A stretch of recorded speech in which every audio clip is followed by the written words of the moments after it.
Volet coopération, justement, on y reste avec cette visite de travail au Maroc du ministre délégué à la prévoyance sociale. Marie-Françoise Dikoumba s'est rendue dans plusieurs centres pour enfants autistes.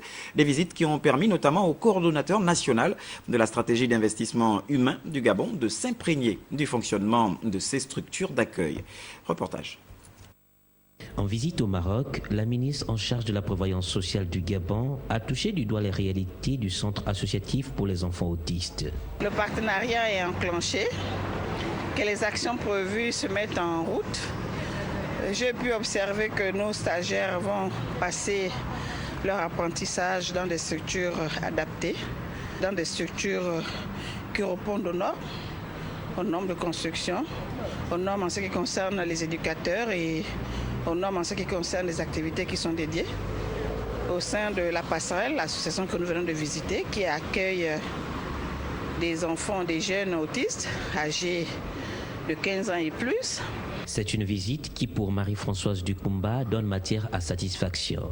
Nous avons pu nous rendre compte qu'il existe 10 ateliers qui permettent aux jeunes autistes de se socialiser, d'apprivoiser son corps, d'apprivoiser ses pulsions, pour le permettre de s'autonomiser aussi, parce que, comme vous le savez, c'est un handicap qui est lourd.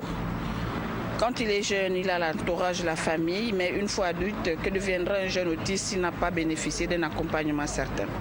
Donc je ne peux que me réjouir de cette coopération, de cette collaboration qui a été initiée avec l'INDH et notamment me réjouir de ce que nous avons maintenant un réseau de partenaires tout à fait formés, tout à fait aguerris dans l'accompagnement justement de ce public. Pour le président de l'association des parents et amis des enfants autistes, le centre joue un rôle important. Les psychologues et les parents, les éducateurs aussi, viennent en soutien aux enfants afin qu'ils soient socialement intégrés.